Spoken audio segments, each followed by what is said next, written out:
अभी 2024 में जो इलेक्शन हुए हैं, मैं पॉलिटिकल पार्टीज को I personally bag my apologies, अगर मैं माजरत करता हूं अगर आप लोग मुझसे नाराज हो। पाकिस्तान के अंदर पार्लियामेंट्री डेमोक्रेसी जब तक नहीं आएगी अगर आप रेंटा पार्टी होना छोड़ दें। पाकिस्तान की सारी बड़ी पॉलिटिकल पार्टियां अब रेंटा पार्टी बन गई हैं। रेंटा पार्टी की तशरीह आपको मालूम है? Do you know what is rent a party? Balochistan के अंदर जो कूड़ा कबाड़ था उठा के 30 एक जगह बेच दिए, 20 एक जगह बेच दिए कि भाई ये लो, ये तुम्हारे हैं, ये लो तुम्हारे हैं। जिस तरह अंडे नहीं डाले जाते डब्बों में, बक्सों में, चूजे और मुर्गियां। अगर आप पॉलिटिकल पार्टी हैं, if you are a political party, historically आपकी एवोल्यूशन हुई है, आप आइडियोलॉजी पे बेस करते हैं, आप अपने अपने वर्करों के साथ ज्यादती कर रहे हैं। जब आप ग्रुप्स को, इंडिविजुअल को उनके मकासद के लिए पार्टी में शामिल करते हैं, रेंट अ पार्टी यही है जिसको कहते हैं पैराशूटर्स, कारपेट बैगिंग।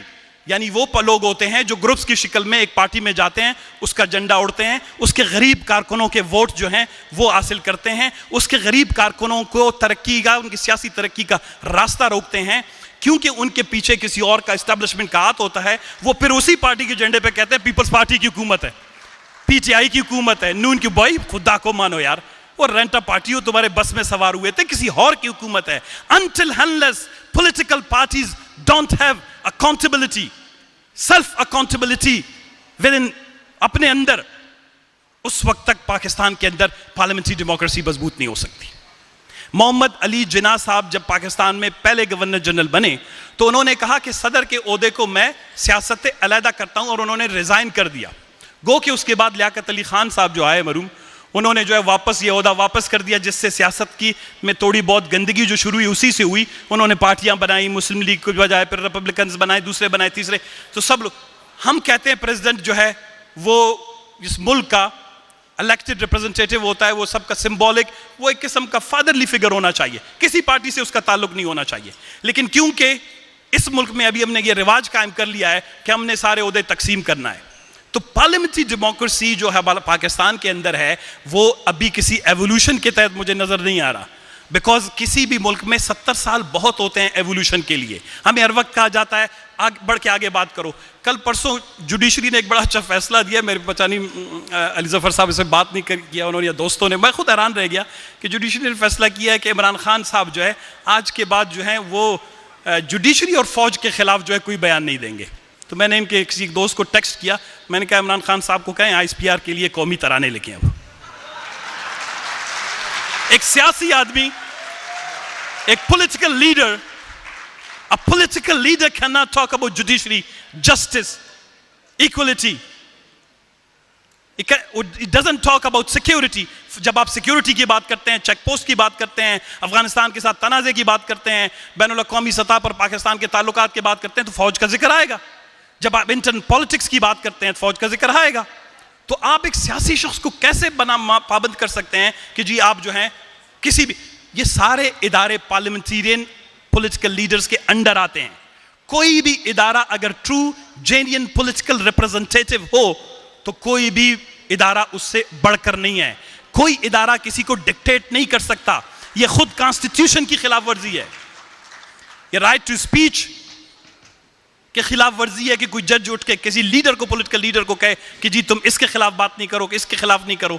मतलब आप हमारे जुबान में लुकमे दें और आप कहें कि अब जो हम आपके लिए तराने लेकें, कौमी नगमे लेकें, और अब कोई किसी मसले पे बात नहीं करते। मैंने पर्सनली एक्सपीरियंस किया, this is my personally experience. मैं आपको अल्फिया बताऊं कि पाकिस्तान के किसी पार्लियामेंट के मसले का हल पाकिस्तान के अवाम के लिए नहीं है।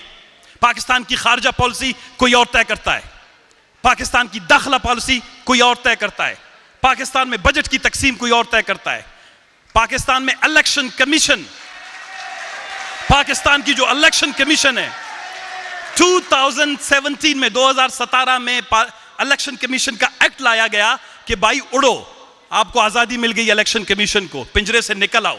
लेकिन वो आपने कभी कभी देखा होगा जानवर वगैरह इतने खौफजदा होते हैं, जब पिंजरे से उनको बाहर निकाल भी दिया जाए, छोड़ दिया जाए, वो उड़ते नहीं है, वो वापस पिंजरे में आ जाते हैं।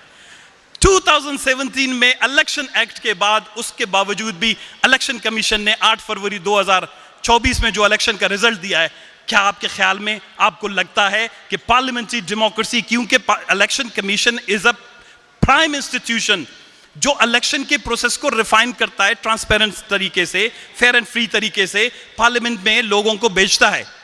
जब वो सारा सिस्टम ही फॉल्टी है, नाकिस है, खौफ का शिकार है, नेटवर्क्स बंद कर देते हैं, फोन बंद कर देते हैं, फॉर्म 47, फॉर्म 48, फॉर्म 49 के नाम पर जो है लोगों के जो है रिजल्ट्स तब्दील कर देते हैं, तो you think that there will be parliamentary democracy in Pakistan? तो वो इलेक्शन कमीशन 2000 एक्ट के तहत जो आजादी दी गई वो उसने सल्ब कर दी। मेरी एक छोटी सी राय है, जब मैंने 3 असेंबलियां यहां गुजारी हैं, मेरी एक राय ये है कि पाकिस्तान के अंदर जब तक ये फर्स्ट पास द पोस्ट वाला जो इलेक्शन का सिस्टम है ये बहुत फॉल्टी है, ये आसानी से मैनिपुलेट हो जाता है। इसमें पीपल्स पार्टी को नुकसान 2 दफा हुआ है। अगर आप कहें मैं फिगर दूंगा, टाइम नहीं है, किसी प्रोग्राम पे आमिर मीर साहब को कहेंगे या किसी इस आसमा जहांगीर फाउंडेशन को कि इस पे डिस्कशन और डिबेट करवाए कि पाकिस्तान के अंदर पार्लियामेंट्री डेमोक्रेसी को स्ट्रेंथन करना है, then we have to look towards a new electoral system, और वो मेरे ख्याल में प्रोपोर्शनल रिप्रेजेंटेशन है।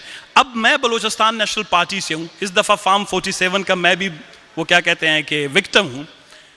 हमारी पार्टी ने बलूचिस्तान के अंदर 18% वोट लिए हैं, लेकिन सूबाई असम्बली में हमारे एक भी नुमाइंदगी नहीं है, क्योंकि जिधर भी हम जीत रहे होते थे उधर फॉर्म 47 के तहत 2000-3000 किसी को ज्यादा देके उसको कामयाब करवा दिया, तो मेरे 11000 वोट जो है अपनी जगह पे रह गए। तो जिन लोगों ने मुझे वोट दिया वो अब कहां जाएं? इसी तरह पाकिस्तान के अंदर अगर आप देखें, जब 90s में 1998 में 1990 में 1993 में अगर आप रिजल्ट निकाल के देखें, उसमें इस्लामी जमहूरी इत्तेहाद जो था, पाकिस्तान पीपल्स पार्टी था, कितना सिस्टमेटिकली 37% वोट लेने वाली पीपल्स पार्टी को जो है वो 60 के करीब सीटें नहीं मिली 90 में और 93 में, और IGI को जब उन्होंने कामयाब करवाना था तो उसी 37.8% वाले को जो है उन्होंने 109 सीटें दे दी। जब वोट पोल्स का रेशो देखा जाए परसेंटेज का, तो it's a very technical debate. I believe कि पाकिस्तान के अंदर अभी भी सिविल सोसाइटी अपना रोल वो प्ले नहीं कर रहा जो उसको पाकिस्तान के अंदर ट्रू डेमोक्रेसी की, ट्रू पार्लियामेंट्री डेमोक्रेसी की तरवीज के लिए, उसको उसकी तरक्की के लिए, उसकी प्रमोशन और प्रोटेक्शन के लिए सिविल सोसाइटी को भी आगे आना चाहिए, क्योंकि हम पार्टियां रेंटा पार्टी हो गई हैं।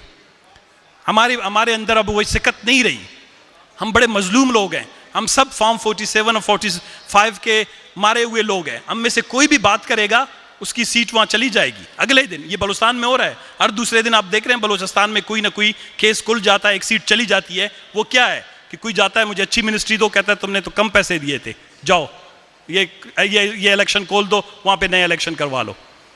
हम मजाक में जी रहे हैं। आई विश कि बोलना अच्छी बात नहीं है, फिर कोट करेंगे कि एक डेमोक्रेट ने कहा कि डिक्टेटरशिप होनी चाहिए थी। हमें कम से कम जो भी चेहरा है वो सामने नजर आ जाना चाहिए था। ये हमारे चेहरे के ऊपर किसी ने मास्क लगा के पाकिस्तान में जो कुमरानी हो रही है ना, ये this is not working, this is not taking Pakistan forward, and this is not the solution. So Pakistan needs a true democratic face ताकि पाकिस्तान को आगे बढ़ाया जा